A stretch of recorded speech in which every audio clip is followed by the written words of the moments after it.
जीवन का तात्पर्य इस प्रकार के जीवन से नहीं है और इस प्रकार से भिक्षुकों से भी नहीं है। ये गुरु नहीं बन सकते। गुरु तो वह बनता है जो दुर्धर्षता रखता हो। दुर्धर्षता का मतलब ये नहीं कि गालियां देता रहे, उसका मतलब उसमें ताकत साहस हो जो खुद जीवन में कुछ कर सके, उसका खुद का पर्सनैलिटी बना सके, उसकी आवाज, उसकी वाणी, उसकी चैतन्यता, उसकी कार्य क्षमता, उसका परिवार, उसका गृहस्थ, उसका संन्यास्त जीवन, वो सब कुछ अपने आप बोल देता है कि गुरु किस लेवल के हैं, किस स्तर के हैं। वो कोई कहता नहीं है।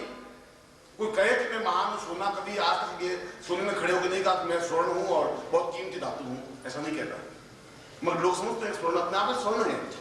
50 के बीच में स्वर्ण की पहचान हो जाती है अगर आंखें पाक की हो। और इसीलिए ऐसा गुरु जो बहुत प्रचंड हो वो शिष्य को भी प्रचंड बना सकता है, साहस और कर्मठवान बना सकता है, ताकत और क्षमतावान बना सकता है। और जो साहस और क्षमतावान है, चाहे पुरुष और चाहे स्त्री, लक्ष्मी उसी का वर्णन करती है। कायरों के पास लक्ष्मी नहीं आ सकती, बुजुर्गों के पास लक्ष्मी नहीं आ सकती। जो भीरू हो और जो कमजोर हो उस पास लक्ष्मी आ ही नहीं सकती। जो साहसी है, हिम्मतवान है और जिसके पीछे विश्वामित्र कह रहे हैं जिसके पीछे प्राण चेतना है, यदि वह खुद क्षमतावान नहीं है तो पीछे बहुत ताकत है। बहुत मजबूत गुंडा जिसके हाथ में चक्कू है और जिसको एक मामूली से दुबला सा पुलिस उसको पकड़ लेता है, गुंडा चुपचाप हो जाता है। अगर देखा जाए तो गुंडा उसको झापड़ मारे तो पुलिस तो चार संचित हो जाएगा, मगर एकदम ठंडा पड़ जाता है। क्यों? उसके पीछे पावर है। पुलिस में ताकत नहीं है। वो पुलिस तो बहुत दुबला पतला है, धक्का दे नीचे गिरे। उसके पीछे पावर बहुत मजबूत है। वो पावर उस गुंडे को कायर कमजोर बना देती। तुम अपने आप में ताकतवान नहीं हो, पर तुम्हारे पीछे पावर मजबूत होनी चाहिए। वो अगर पावर गुरु की है, साधना की है, तो वो तुम्हें पूर्णता दे सकती है। इसीलिए इस प्रकार की स्थिति जहां है उनसे तुम्हारे प्राणों के संबंध बनने चाहिए। ये जीवन का एक आवश्यक तत्व और अंग है। और ये प्राणों के संबंध होठों से नहीं बन सकते। तुम मुझे कहो गुरुदेव आप बहुत महान, उससे कुछ नहीं हो सकता। और आप चरण छू भी लो, दो सेव मेरे पास रख भी दो, उससे भी मैं महान नहीं बन सकता। उसमें तुम्हारा मेरे संबंध वो नहीं बन सकते। वो संबंध बन सकते हैं जब तुम मेरे प्राणों में उतर सको, अपने आप को उतारने की क्रिया हो सके, अटैचमेंट बन सके, पूर्णता बन सके, श्रेष्ठता बन सके। ऐसा हो सके तब तुम सही तुम शिष्य बन सकते हो। और शिष्य नहीं है तो जीवन का कोई अर्थ भी नहीं है, फिर जीवन का कोई लक्षण नहीं है। वो तो फिर वह पशु है। वह पशु जो बहुत अच्छे मकान में रहता है, उसको रोज ब्रश से उस कुत्ते को साफ करते हैं, बाल साफ करते हैं, तेल लगाते हैं, नौकर चाकर उसके रहते हैं, है तो पशु। कुत्ता तो कुत्ता ही कहता है, पशु पशु ही कहता है। और उस मनुष्य की भी कोई विषाद नहीं है, जिसकी कोई जीवन में तुलना नहीं है, जिसकी कोई विशेषता नहीं है, जिसकी कोई अद्वितीयता नहीं है, उसकी भी कोई विशेषता नहीं है। भीड़ के बीच में पैदा हुआ, भीड़ के बीच में मर गया। पड़ोसियों को मालूम नहीं पड़ा कि वह पैदा हुआ भी था, पड़ोसियों को ये मालूम नहीं, मर गया। ऐसी मृत्यु हो कि हजारों हजार लोगों की आंखें भीग जाए। मृत्यु ऐसी हो कि 25-50 साल बाद भी लोग याद रखते हैं। जीवन की ऐसी स्थिति बननी चाहिए। और ऐसी स्थिति अक्षयपात्र साधना के माध्यम से ही संभव है और कोई साधना इसके लिए उपयुक्त नहीं बन सकती। और ये अक्षयपात्र साधना मैंने भी की है और मैं इसका महत्व समझता हूं। और विशेषता यह अक्षयपात्र साधना समस्त ऋषियों ने की। ऐसी कोई साधना नहीं थी जो सब ऋषियों ने की। वशिष्ठ से लगा करके और अत्रि तक जितने ऋषि हुए वो सबने अक्षयपात्र साधना अवश्य की और साधना की। उनके आश्रमों में कहीं गरीबी दुर्भिक्षता नहीं थी। उनके पास कोई पूंजी का साधन नहीं था, उनके पास कोई खेत खलियान नहीं थे, नौकरी व्यापार व्यवसाय नहीं था, मगर फिर भी आश्रमों में चहल पहल थी। हजारों शिष्यों को खाना खिला सकते थे, रह सकते थे और मौज मस्ती में जिंदगी में रहे। क्यों रहे? उन्होंने उन साधना को पूर्णता के साथ समझा। वे साधनाएं संपन्न की जिनको लक्ष्मी साधना कहते हैं, अक्षयपात्र साधना कहते हैं। और मैं आज उसी अक्षयपात्र साधना को आपके सामने स्पष्ट कर रहा हूं, इसलिए कि तुम्हारे जीवन में भी अपूर्णता है और अपूर्ण जीवन अपने आप में श्रेष्ठता नहीं कहला सकता। हम अपने आप को घमंड और गर्व से कहें कि हम सब कुछ सही है, हमारे कहने से तो महानता नहीं मिल सकती। वो तुम्हारा चेहरा अपने आप बोल जाएगा। अगर मैं मुस्कुरा कर कहूंगा भी नहीं ठीक है, उससे कुछ नहीं होगा। तुम्हारा चेहरा कह देगा कि जीवन में अभाव है, जीवन में कमियां हैं, जीवन में समस्याएं हैं, बाधाएं हैं, अड़चने हैं, मैं यात्रा नहीं कर सकता, न कर पाया हूं। ये जीवन में न्यूनताएं तुम्हारी हैं और ये जीवन में न्यूनताएं हैं और तुम प्रत्येक क्षण मृत्यु की ओर अग्रसर हो। अगर तुम्हारी 70 साल की उम्र है, 50 साल तुमने पार कर लिए तो 50 कदम भर लिए, 20 कदम और भरने तुम्हें। उन 20 कदमों से पहले ही रुक करके अगर तुम कुछ अद्वितीय बन सको तो 20 कदम ही तुम्हारा सार्थक बन सकेंगे। फिर मृत्यु तुम्हारे सामने आ नहीं सकती, फिर मृत्यु तुम्हें खत्म नहीं कर सकती। तुलसीदास को समाप्त तो कर दिया पर उसकी जिंदगी को, प्राणों को खत्म नहीं कर सके। तुलसीदास आज भी जिंदा है, क्योंकि मुझे भी मालूम है, आपको भी मालूम है, पर तुलसीदास जी के पिता का नाम हमें मालूम है ही नहीं, उनके बेटे का नाम भी हमें मालूम नहीं, बस उसके पिता का नाम हमें मालूम नहीं, और राम के लगभग उसके आगे क्या बेटे हुए उनका नाम मालूम नहीं। एक पीढ़ी बाद हम बुला दिए, क्योंकि उस पर्सनलिटी को हमने याद रखा, वह पर्सनलिटी जो अपने आप में अद्वितीय हो सकती है। तुम्हारा नाम अपने आप में अद्वितीय हो सकता है, नहीं हो सकता। तुम्हारे पिता का नाम अद्वितीय नहीं बन सके, नहीं बन सका, कोई जरूर नहीं है। उनको कोई योग्य गुरु नहीं मिल पाया जिंदगी में, और रह गए अपनी जगह छिटक के और मृत्यु की ओर चले गए। ये कोई बहुत महानता की बात नहीं। हो सकता तुम्हारे आने वाली पीढ़ियों को नहीं मिल सके गुरु, कोई जरूर नहीं है गुरु मिले ही। ये तो सौभाग्य है कि तुम्हारे रास्ते में जा रहे हैं, गुरु मिल गए, और ऐसा गुरु मिल जाए जो अद्वितीय हो, तो फिर तुम्हारे चरण उनको पकड़ लेने चाहिए, फिर रुकना नहीं चाहिए। फिर अगर आज से चरण रुक गए, फिसल गए, तो फिर वो तो अपने रास्ते चला जाएगा, तुम अपने रास्ते से मृत्यु की ओर बढ़ जाओगे। पहचानने की क्षमता, पकड़ने की क्षमता, उनके जीवन में उतरने की क्षमता तुम्हें होनी चाहिए।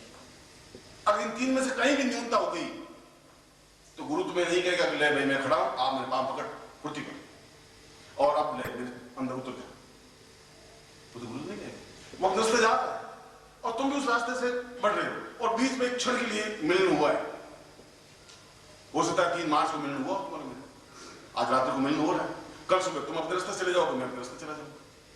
तुम शायद मुझे बुला दोगे और तो तुम बुला दोगे, मैं भी तुम बुला दूंगा, सीधा सा। मगर तुम उसके बाद मेरा संपर्क बने रहे, आते रहे जाते रहे, पत्र से, कार्यों से, व्यवहार से, विचारों से, धारणाओं से, अपने आप समझ जुड़ जाएंगे, अपने आप प्राणों में उतर जाएंगे। प्राणों में उतरने की क्रिया यही है कि हम बराबर उनकी आंखों के सामने रहे, शब्दों से, विचारों से, भावनाओं से, पत्रों से, व्यक्तिगत रूप से। और यदि हम नहीं आ पाए, और तुम पिछले 40 साल तक मान लो मेरे पास नहीं आ पाए, तो कितना एक्स्ट्रा पैसा जोड़ दिया भाई। आप गुरु जी ट्रेन में आते तो इतना खर्चा हो जाता, हमने 5 लाख रुपए जोड़े तुमने, और तो वो की वो जैसे थी। और यदि तुम 5 बार ट्रेन का टिकट खर्च करके साल में 2 बार आ भी जाओगे, तब भी तुम्हारी गरीबी कंगाल इससे ज्यादा नहीं आ सकती जो कुछ है। ये तो केवल मन का एक धारणा है कि अगर मैं जोधपुर जाऊंगा तो 3 दिन खत्म हो जाएंगे, 300 रुपए का किराया लग जाएगा। ये तो मन के चिंतन है, और मन के चिंतन तुम्हें मेरे बीच में गैप पैदा कर, क्योंकि बार बार दृश्यम श्रव्यम पूर्वासता पूर्व, देखना, सुनना, स्पर्श करना, चरणों में बैठना अंदर उतरने की क्रिया है।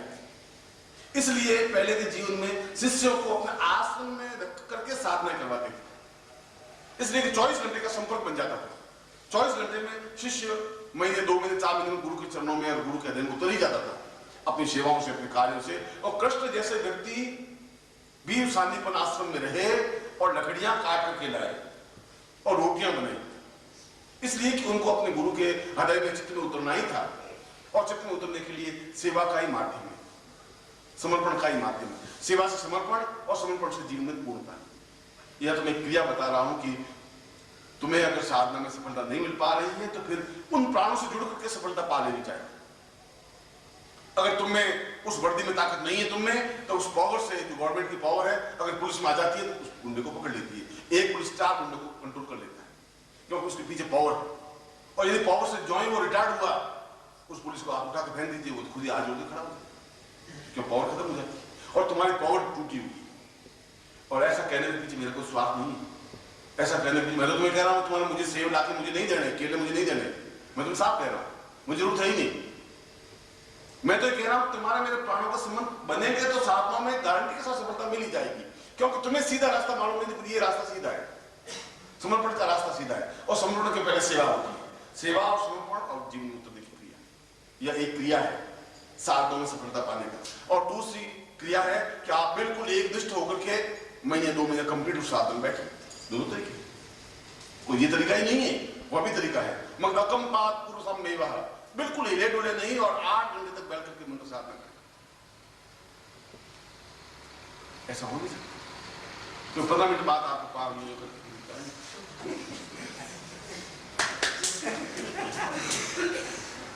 अभी 15 मिनट में 8 घंटे गुरु जी ने कहा है, 8 घंटे गुरु जी तो कह दिया, गुरु जी खुद बैठ के बता रहे मन के विचार कहना बहुत दूर है भैया, गुरु जी ने कह दिया, गुरु जी कहते गुरु जी खुद बैठ के मालूम पड़े। मैं तुमसे पूछना आऊंगा नहीं, वहां तुमने ऐसा कहा नहीं कहा, साधना तुम्हें करनी, मुझे करनी नहीं। सिद्धि तुम्हें प्राप्त करनी है। और जब मैं कह रहा हूं कि अकम्पात बिना हिले डुले 8 घंटे या तो बैठिए या तो वो रास्ता है, दोनों में से कोई भी रास्ता चुन लीजिए। उस रास्ते में सेवा है, समर्पण है, उतरने क्रिया है। इस रास्ते में एक निष्ठ होकर के मंत्र जाप करना है, उतर जाना है इष्ट में। मगर ये रास्ता सीधा है, इसलिए साधना का रास्ता जब कठिन हो गया तो सेवा का रास्ता अपनाया भक्तों ने। सूरदास ने भगवान कृष्ण की आराधना की, पद गाए, मीरा ने उनके सामने नृत्य किया, कबीर ने उनके भजन गाए, और उस रास्ते के माध्यम से भी अपने इष्ट में उतरे। वह भी एक रास्ता, सेवा का रास्ता है। रोज मीरा कृष्ण के लिए खाना बनाती, रोज खाना रखती कृष्ण के सामने, पंखा जलती है, बैठ बैठ याद करती रहती कि अब कृष्ण खाना खाएंगे। वो पागल नहीं, मगर उनके जीवन में उतरने की क्रिया है और लोगों ने उनको बहुत कहा। उनके पति ने, उनके ससुर सांगा ने, सबने उसको गालियां दी, डांटा, पड़ोसियों ने डांटा, उसको जहर दे दिया गया, उसके सांप की पिटारे भेज दिए गए। उसने कहा जीवन का ये मतलब नहीं है। भौतिकता मतलब थी, सांगा की बेटी की बहू थी, कोई मामूली बात तो थी नहीं, मेवाड़ की महारानी थी। मगर उसने कहा कि आध्यात्मिकता के बिना जीवन मेरा पूर्ण नहीं हो सकता। और मैं तुम्हें भी वही बात कह रहा हूं कि आध्यात्मिकता के बिना तुम्हारा जीवन पूर्ण नहीं बन सकता। अगर आध्यात्मिकता तुम्हारे जीवन में नहीं है तो फिर जीवन तुम्हारा एक रस होकर के चला जाएगा।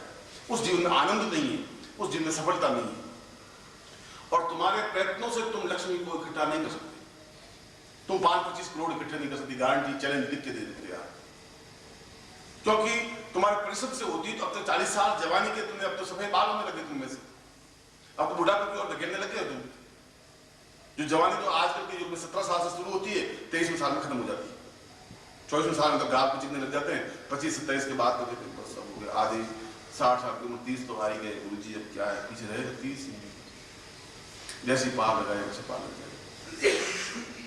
2 बच्चे हो गए, भगवान की कृपा है। वो तो 30 साल की उम्र में तो डरने लग जाते। इसलिए बुढ़ापे की ओर तुम अग्रसर हो गए हो, और यौवनावस्था में कमा करके 5 लाख रुपए इकट्ठे नहीं कर पाए, अब तुम नहीं कर सकते। ये क्लियर हो गया। अगर कर लेते अब तक कर लेते। कुल मिलाकर आप बन करके देखें तो 4 लाख का मकान है, 2 लाख का कर्जा है, और 3 बेटों में बंटवारा करेंगे तो मेरे जमीन की अंग्रेजी आ जाएगी हाथ में। तुम्हारे पास संपत्ति कुछ नहीं है, पूंजी कुछ नहीं है। इसलिए नहीं है कि तुम्हारे उपार्जन से नहीं बन सकता, इसके लिए तुम्हें और कुछ साधन अपनाना पड़ेगा, और वो साधन साधना का है, वो अक्षय पात्र साधना का है, लक्ष्मी साधना का है, सैकड़ों साधना जिसके माध्यम से अद्वितीयता प्राप्त होती रहे। लक्ष्मी आती रहे, बहती रहे, कमी रहे ही नहीं, उसको लक्ष्मी कहते हैं। तालाब का पानी अगर है भी तो महीने, 2 महीने, 3 महीने चलेगा, सूख जाएगा। लबालब भरा हुआ तालाब, बहुत बड़ा तालाब है, बिल्कुल लहरें हैं, मगर वो तालाब का पानी काम का नहीं है, वो समाप्त होगा ही। 5-6 महीने बाद कीचड़ पैदा हो जाएगा, 8 महीने बाद सूख जाएगा। और पतली धारा नदी की अगर बहती है तो बहती रहे, उसका पानी खत्म नहीं होगा। लक्ष्मी तो आनी चाहिए और जाती रहनी चाहिए, प्रवाह होना चाहिए, और वो प्रवाह साधना के माध्यम से होता है। और तुम्हारे पास प्रवाह नहीं है, तुम्हारे पास लक्ष्मी आती है और कोशिश करते हो कि गांठ बांध के रख दे, और उसका मुंह बांध करके 100 रुपए का नोट को डिब्बे में और उस पॉकेट में उस बटू में डाल के बॉक्स में रख देते। तो ऑक्सीजन ही नहीं मिले, मर जाएगा लक्ष्मी। और मरी हुई उसको लाश को तुम कितनी बार देखो, फिर तो उससे क्या होगा? तुम उसको आनंद दे नहीं सको। लक्ष्मी तुमसे दुखी, तुम लक्ष्मी से दुखी। बोल सोचे कि आप फंस गए यार, बॉक्स के अंदर ठेठ घुसेड़ दिया। और पत्नी को मुझे कितना है, 12,000 रुपए है, अच्छा अंदर रखना, चोर आ रहे हैं, और अंदर रखना, चोर आ रहे हैं, और अंदर रखना, कोई उठा के ले जाएगा। लक्ष्मी पसंद हो, वो सूख जाएगी, तलाक हो जाएगी, उसका आनंद तुम जिंदगी में नहीं ले सकते। बहता हुआ पानी होना चाहिए, बहता हुआ हो, उद्गम हो। ऐसा नहीं कि मतलब आवेग खत्म हो जाए, प्रवाह होना चाहिए, और वो प्रवाह साधनाओं के माध्यम से ही हो सकता है, केवल मात्र साधनाओं के माध्यम से हो सकता है। क्योंकि मैंने जिंदगी में परिश्रम करके कमा कर भी देख लिया, मैंने जिंदगी में परिश्रम बहुत किया है। तो सब मिलकर के जितना परिश्रम नहीं किया उतना से ज्यादा मैंने परिश्रम किया है। अपने हाथों से अपनी जिंदगी की उस हालात को देखा है जब मैं और मेरी पत्नी दोनों जंगल में लकड़ियां काट करके और शहर में बेच करके, और पहले आने चलते थे, 3 आने मिलते थे, उससे शाम को मैं रोटी बनाता था। मैंने वो जिंदगी देखी, और बड़ी मुश्किल से वो 3 आने, जिस दिन लकड़ी नहीं काटने नहीं जाते उस दिन शाम को रोटी नहीं खा सकते थे। इस हालात को भी मैंने देखा है, मगर उस हालात से जिंदगी का प्रवाह नहीं बन पाया। मगर साधनाओं के माध्यम से लक्ष्मी का प्रवाह मैंने बना के देखा है, स्वास्थ्य का भी, परिवार का भी, लक्ष्मी का। इसलिए मैं गारंटी और चैलेंज के साथ कह सकता हूं कि केवल साधनों के माध्यम से लक्ष्मी का प्रभाव बन सकता है। और इसीलिए इस प्रकार की साधनाएं तुम और हमने नहीं की है, याज्ञवल्क्य ने की है, विश्वामित्र ने की है, वशिष्ठ ने की है, अत्रि ने की है, कणाद पुरुष ने की है और रावण तक ने की है। और रावण ने स्वयं कहा कि जब तक अक्षय पात्र साधना नहीं हो जाएगी तब तक मैं जीवन में अद्वितीयता प्राप्त नहीं कर सकता। अद्वितीयता बनना, प्रबलता बनना, पुरुषार्थता बनना वह जीवन में अक्षय पात्र साधना के माध्यम से ही संभव है।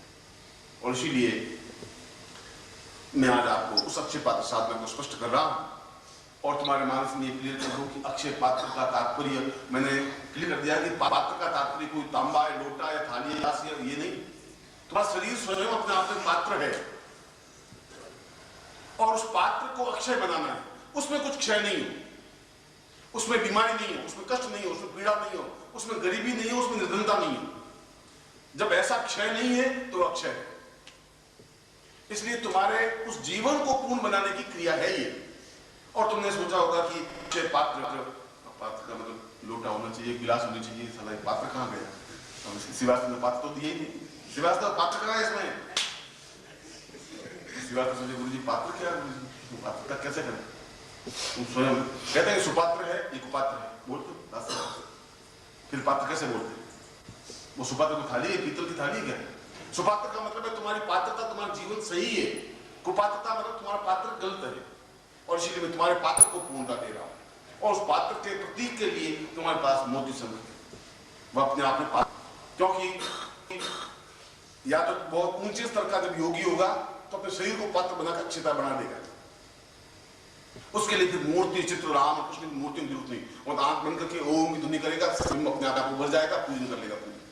हिमालय में राम के चित्र कहां से लाएगा, कृष्ण के चित्र कहां से लाएगा? वहां पे फोटो तो है नहीं। बहुत अपने आंखों के सामने बिंब इष्ट का रखेगा, पूजन करेगा। मगर यदि वहां तक नहीं पहुंचे हैं तो चित्र सामने रखना पड़ेगा।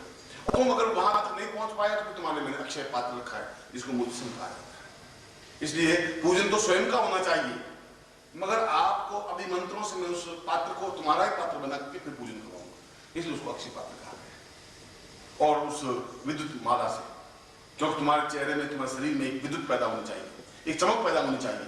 अभी उसमें एक न्यूनता है, बुझा हुआ है।